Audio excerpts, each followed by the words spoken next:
Today we're gonna talk about the future of Alchemy Stars in 2021 and what it has in store for us, the players.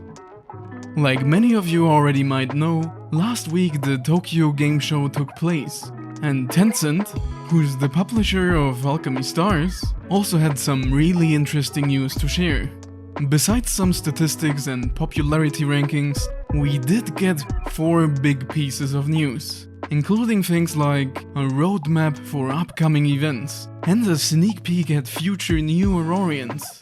I'm now going to present you all of this exciting new information and add some of my own speculations to hopefully bring some more light into the dark. Let's get right into it by looking at the upcoming new characters for the rest of the year 2021. I don't want to tease you for too long, so here's the first image we got. Yeah, that's right, the 2 characters in front seem awfully familiar. And that's because these 2 are Ravi and Graham, which was also quickly after shown during the presentation. The most interesting thing, however, is that they also revealed the 2 Aurorians next to them, and we've actually never seen these before. But before taking a closer look at all of these new characters and trying to speculate about their affiliation, attributes and class, let me brighten up your day. Now that's much better, isn't it? The first thing that directly catches my eye are these 2 at the right. Yes, that's right, your eyes are not deceiving you. That is indeed the Queen of the North, Bethlehem, the 6-star select tile converter for the water element we've all been waiting for. She's finally coming. I know a lot of people longingly were waiting for her to arrive.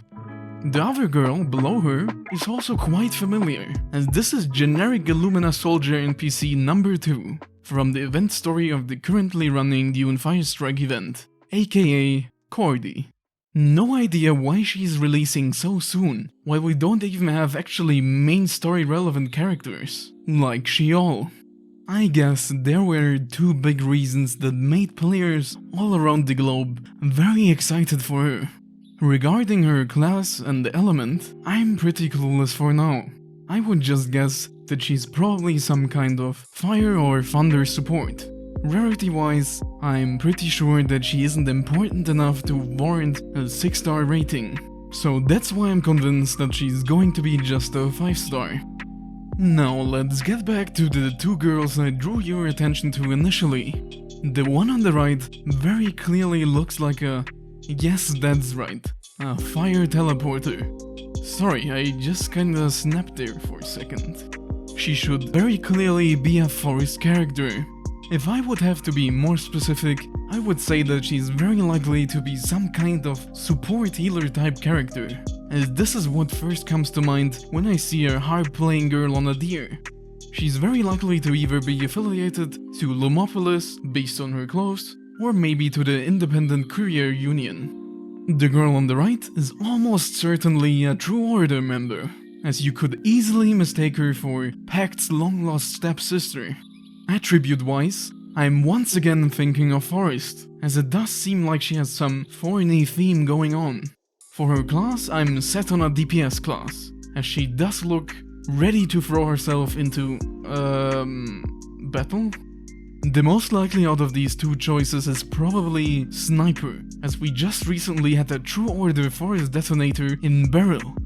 The remaining 4 Aurorians are much more mysterious. But the one that intrigues me personally the most is definitely the seemingly white-haired horn girl on the left, that is holding some kind of ornamental bow. Her white hair and also her face in general definitely gives me some Jane vibes, making me think that this lass might be related to her and Umbreton in general. That's also why I'm just going to assume that she might also be a water attribute detonator. For the remaining 2 guys on the left side, I don't have much to work with. The only things I can say is that the one closer to our True Order beauty is probably related to Lomopolis, based on the little we see of his clothes. And I'm going to take a wild guess here, that the other one might just be some kind of crazy noble or just a regular True Order member. Last but not least, the girl besides Cordy does seem like she would feel right at home at Lumopolis. And that's why I just feel like she's going to be another Uriah-ish character, aka on healing focused support. For attribute maybe Thunder. Now that I gave you some of my humble guesses, there's still one question we have to answer.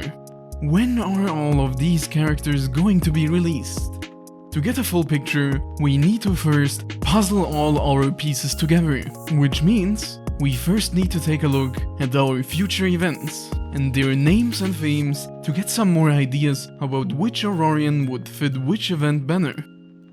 The first event will take place around late October, meaning pretty much directly after Dunefire Strike, as the currently active Battle Pass, aka Special Event Book, indicates that its Stage 2 is unlocked in about 13 days. The roughly translated name of this event is The Message Sent by the Winds. This is accompanied by the image of a grassy landscape. I am pretty convinced that the two Aurorians that were slightly more shown are in fact the next two banner characters. To be more specific, one of them is 6-star and one is 5-star. Why? Because we so far have a pretty much set pattern that started with our very first event, which is 2 6-stars in one event and 1 6-star and 1 5-star in the following one. And if we look at the release schedule of our new characters, this is pretty much always the case. And with Revi and Graham being 2 6-stars, this next event is going to very likely have a banner consisting of 1 5 and 1 6-star. This event also having Wind and Message in its name makes it even more likely that both of these Aurorians are somewhat associated with the forest element, and that our dear rider here is, like I mentioned earlier, probably a member of the Courier Union. The following event is Dancing Shadow in the Evening Mist, and is going to take place around mid-November. I'm not 100% sure, but I do think that the city in the background is probably Umbreton, which would also fit the Shadow theme.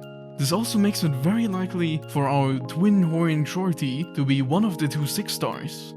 Regarding who could be the second banner 6-star, I'm not that sure. I would either say Cordy, who could accompany us to Umbreton as travel partner or some kind of Illumina envoy, or our very mysterious Cape Man. The third upcoming event is scheduled for early December and is called A Long Night Under the Aurora. This instantly reminded me of Lumopolis and their slogan White Night Up High, and their general infatuation with the Aurora. If I'm somewhat correct, this would mean that the most likely candidates for this banner are Uriah 2 and this depressed long-haired dude. Because most of the time, waifus take priority over bros, at least sale-wise. That's why I'm thinking that the girl's the 6-star and the guy the 5-star. Last but not least, we have the final event of 2021, that's going to start around Christmas time, aka late December. This event has the name Queen of the Hourglass. Yes, this is it. Winter is coming. And guess who else? Queen Bethlehem, ruler of the Northlands, first of her name, mother of dragons, breaker of Lumember and crusher of your wallets.